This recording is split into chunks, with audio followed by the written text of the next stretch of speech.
क्या कहता था ऑस्ट्रेलिया, क्या हो तुम। मतलब अब समझ में आ रहा है जब back to back world cup कोई जीतता है तब कैसा फील होता है। कितने सारे जिंक्स इंडिया ने इस वर्ल्ड कप जीत के साथ में नहीं तोड़े। मतलब होम ग्राउंड के ऊपर कभी कोई टीम T20 वर्ल्ड कप नहीं जीती थी। सबसे बड़ा जिंक्स तो यही था, सबसे बड़ा जिंक्स। इसके अलावा जो टीम टॉस जीतती थी फाइनल में, वही टीम जाकर फाइनल का मैच भी जीतती थी। और न जाने कितने ऐसे जिंक्स हैं जो कि इंडिया ने इस मैच में तोड़े हैं। एंड ट्रस्ट मी, ये जीत हर एक मायने में हर एक जीत के बराबर है। टीम इंडिया ने जो डोमिनेटिंग परफॉर्मेंस दी है, चाहे आप बैटिंग की बात कर लें, बॉलिंग की बात कर लें, खिलाड़ियों की बात कर लें, हर एक तरीके से हर एक खिलाड़ी ने यहां पर अपनी पूरी ताकत झोंक दी, ये बताने के लिए कि अगर कोई टीम डिजर्व करती है इस वर्ल्ड कप को जीतना तो वो हम हैं और कोई नहीं। आप बैट्समैन की बात कर लीजिए, आप बॉलर्स की बात कर लीजिए, फील्डिंग की बात हम नहीं करेंगे क्योंकि इंडिया ने भाई साहब इस वर्ल्ड कप में 15 कैचेस ड्रॉप किए हैं। लेकिन उसके अलावा भी आप सोचिए क्या इंटेंसिटी रही है इस टीम की कि उसके बाद भी हम लोग जाकर इस वर्ल्ड कप को जीत पाए हैं। मतलब ये कोई छोटी मोटी बात नहीं है। शायद अगर आप लोग अभी भी क्रिकेट को फॉलो कर रहे होंगे तो आपको लग रहा होगा back to back world Cup जीत गए, कौन सी बहुत बड़ी बात हो गई। 2007 के बाद जब धोनी ने हमको पहला वर्ल्ड कप जिताया था, 2007 के बाद में दूसरा T20 वर्ल्ड कप जीतने में 2024 आ गया था।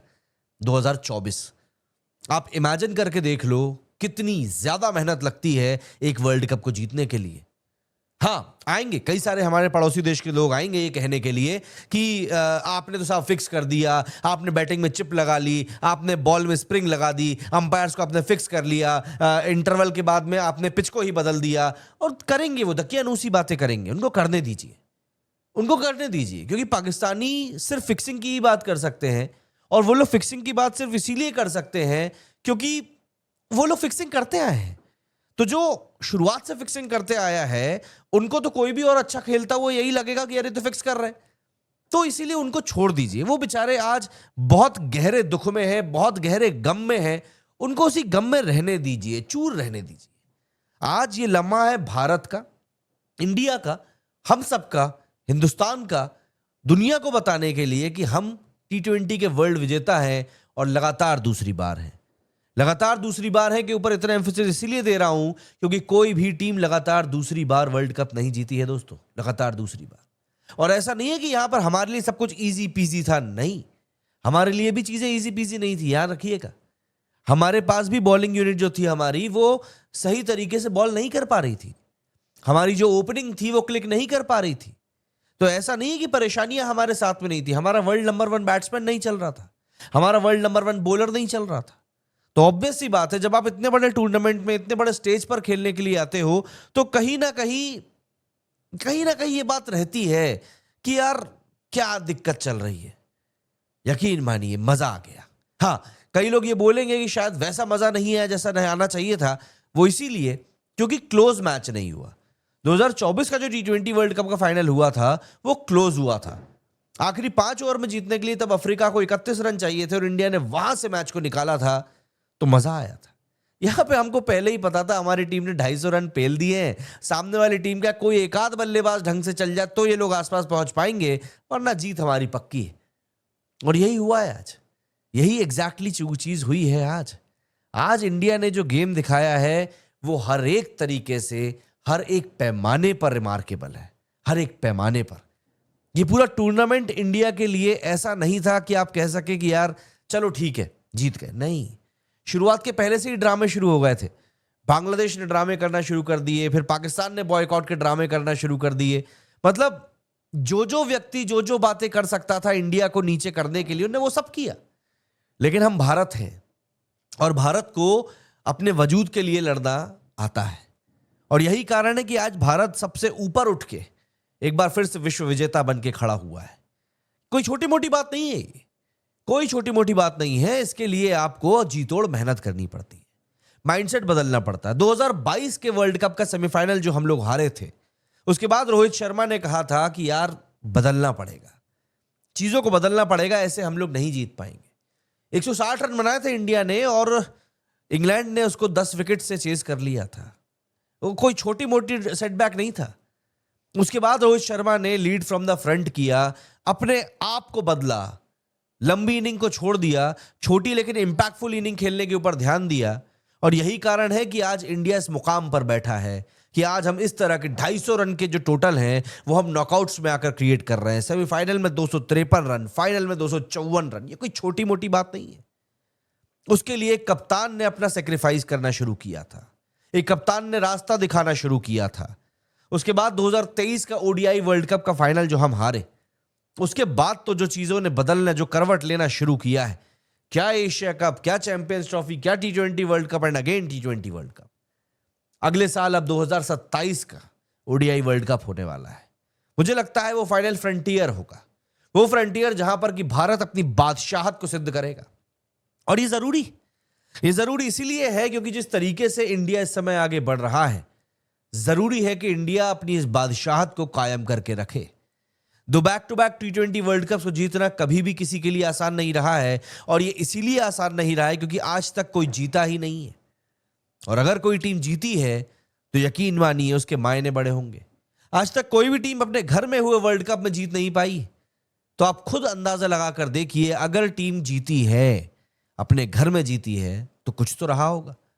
और मैं कह रहा हूं ना, यहां पे बकवास करने वाले लोग आएंगे, बकैती करने वाले लोग आएंगे, हर तरह के लोग आएंगे, लेकिन आपको इन बातों को ध्यान नहीं रखना भैया। इस बार हम लोग वर्ल्ड कप जीते हैं और हमारे लिए सबसे बड़ी बात इस समय सिर्फ यही है, इससे ऊपर कुछ भी बात नहीं है। टीम इंडिया ने जो कारनामा किया है, वो कारनामा किसी भी मायने में छोटा नहीं है, किसी भी मायने में। हमारी बैटिंग नहीं चल रहा पा रही थी, हमारी बॉलिंग क्लिक नहीं हो पा रही थी, फील्डिंग हमारी बहुत सबसे घटिया गई है इस टूर्नामेंट में। और इन सब चीजों को पीछे छोड़ते हुए हम लोगों ने सिर्फ रिजल्ट के ऊपर फोकस किया, प्रोसेस के ऊपर फोकस किया, अपने स्किल्स के ऊपर फोकस किया। एंड यही कारण है कि हमारा कप्तान भी फ्लॉप हो गया है, लेकिन उसके बावजूद भी हम लोग वर्ल्ड कप विजेता बन के बैठे हुए हैं। ये कोई छोटी मोटी बात नहीं है दोस्तों, ये बहुत बड़ी बात है। एंड यकीन मानिए ये चीजें बार बार नहीं होती ये चीजें बार बार। वक्त के बारे में एक चीज कही जाती है कि जब वो खराब चल रहा हो तब सोचो कि बदल जाएगा, चला जाएगा, और जब वो अच्छा चल रहा है तब खुद को जमीन पर रखने के लिए सोचो, बदल जाएगा, चला जाएगा। अभी हमारा वक्त अच्छा चल रहा है, हम इस वक्त में एक्सेल करना चाहते हैं और ऊपर जाना चाहते हैं और अच्छा करना चाहते हैं। आईपीएल को कई सारे लोगों ने क्रिटिसाइज किया है बार बार मौकों पर, लेकिन आज जो हम ये डोमिनेटिंग परफॉर्मेंस देख रहे हैं कि नंबर 1 के बल्लेबाज से लेकर नंबर 7-8 तक के बल्लेबाज तक भारत के 150 से ज्यादा के स्ट्राइक रेट को लेकर आते हैं खेलने के लिए, और पहली बॉल से ही इंटेंट रहता है छक्का मारने का, तो ये कहीं ना कहीं आईपीएल का ही नतीजा है। ये आईपीएल का ही नतीजा है कि हमारे क्रिकेटर्स जो हैं दुनिया में सबसे ज्यादा फियरलेस क्रिकेट खेलने के लिए जाने जाते हैं। हमारे खिलाड़ियों को कोई मतलब ही नहीं है कि उनका पहला विकेट गिर गया है या दूसरा विकेट गिर गया है। उनको मतलब सिर्फ इस बात से है कि हमारी टीम क्या जीतने वाली पोजीशन में है या नहीं है। हमारे बल्लेबाज जानते हैं कि अगर हमारे बॉलर्स के पास में रन कम रहे बचाने के लिए तो हम मैच हार सकते हैं, तो वो फाइनल और सेमीफाइनल जैसे मौकों पर भी 250 रन बनाने से डरते नहीं है। वरना एक वक्त था जब इतना बड़ा स्कोर सोचकर ही टीमें डर जाया करती थी कि नॉकआउट में इतना बड़ा स्कोर कैसे ही बना सकते हैं। लेकिन आज वक्त बदल चुका है, आज वक्त पूरी तरीके से बदल चुका है, और यही कारण है कि आज भारत ने दुनिया के T20 वर्ल्ड क्रिकेट को पूरी तरीके से बदलने का काम कर दिया है। टेस्ट क्रिकेट में हम लोग बेसबॉल की बातें करते हैं, लेकिन वो वहां तो नहीं चला, लेकिन इंडिया ने यहां पर जो बेसबॉल खेलना शुरू किया, यकीन मानिए उससे बेहतर अब कोई कर नहीं पा रहा है। इंडिया ने जो ब्रांड ऑफ क्रिकेट यहां पर सेट करना शुरू किया है, उस ब्रांड ऑफ क्रिकेट को कंटेन करना किसी के बस की बात नहीं है। मतलब अभी कुछ समय पहले एशिया कप हुआ था और उस एशिया कप में हमको ट्रॉफी नहीं दी गई थी क्योंकि पाकिस्तान चोर पाकिस्तान, वो ये सोचता था कि वो ट्रॉफी चुरा के न जाने क्या कुछ कर लेगा।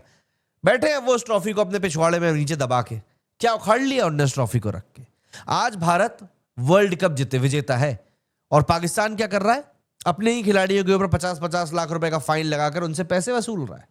यही होती है एक टीम की मेंटालिटी, जो टीम अपने ही खिलाड़ियों से पैसा कमाना चाहती है। यही होती है वो सब चीजें जो आप कहीं ना कहीं सोच सकते हो कि कितने हद तक गिरने वाली है। पाकिस्तान वाकई में अगर चाहता है अपने देश को सुधारना तो अभी उसको सुधारना पड़ेगा, वरना चीजें ऐसे ही गिरती जाएंगी। दोस्तों, आज भारत ने इतिहास क्रिएट किया है। टीम इंडिया ने लगातार 2 T20 वर्ल्ड कप जीते हैं और एक नए एरा को स्टार्ट किया है। यह एरा इतनी जल्दी भारत का खत्म होने वाला नहीं है। भारत ने अपने डोमिनेशन को स्टार्ट किया है और ये इंडिया का डोमिनेशन लंबे समय तक रहेगा।